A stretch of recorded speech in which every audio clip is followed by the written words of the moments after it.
আমাদের পক্ষ থেকে এই কুরুচিপূর্ণ বিভ্রান্তিকর মন্তব্যের প্রতিবাদে আয়োজিত মানববন্ধন কিছু উপস্থাপিত দাবি ও প্রস্তাবনা, ধর্মীয় পোশাক নিকাব নিয়ে সম্প্রতি জনাব মোশাররফ ঠাকুরের কুরুচিপূর্ণ অশালীন ও বিভ্রান্তিকর মন্তব্যের প্রতিবাদে আমরা তীব্র নিন্দা ও ক্ষোভ প্রকাশ করছি। ভবিষ্যতে নারীদের পোশাক ও ব্যক্তিগত ধর্মীয় জীবনাচার নিয়ে যাতে কেউ এ ধরনের বিদ্বেষমূলক বক্তব্য প্রদানের দুঃসাহস না দেখায়, সেজন্য আজকের কর্মসূচি থেকে আমরা নিম্নোক্ত দাবি পেশ করছি। জনাব মোশাররফ ঠাকুরের বক্তব্যে সরাসরি ধর্মীয় অনুভূতিতে আঘাত হবার হানার দায়ে প্রচলিত আইন অনুযায়ী অবিলম্বে তার বিরুদ্ধে আইনি ব্যবস্থা গ্রহণ এবং দৃষ্টান্তমূলক শাস্তি নিশ্চিত করতে হবে।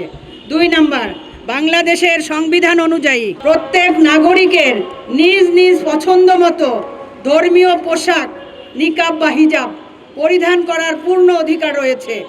এই সাংবিধানিক অধিকার রক্ষা এবং ধর্মীয় পোশাকে বাধা বা কটূক্তিকারী ব্যক্তির বিরুদ্ধে রাষ্ট্রকে কার্যকর পদক্ষেপ নিতে হবে। 3 নম্বর, সামাজিক যোগাযোগ মাধ্যমে নিকাব বা পর্দা নিয়ে উদ্দেশ্য প্রণোদিত বিভ্রান্তি ছড়ানো এবং কুরুচিপূর্ণ ট্রল বন্ধ করতে হবে। সাইবার নিরাপত্তা আইনের আওতায় এনে অপরাধীদের চিহ্নিত করে দ্রুত বিচারের আওতায় আনতে হবে। 4, শিক্ষা প্রতিষ্ঠান, কর্মস্থল এবং জনসমাগম স্থলে নিকাব পরিহিত নারীদের যাতে কোনো ধরনের বৈষম্য, হেনস্থা বা বুলিংয়ের শিকার হতে না হয় তা সংশ্লিষ্ট কর্তৃপক্ষকে নিশ্চিত করতে হবে। 5, ধর্মীয় পর্দার সঠিক বিধান এবং ধর্মীয় পোশাকের গুরুত্ব সম্পর্কে জনসচেতনতা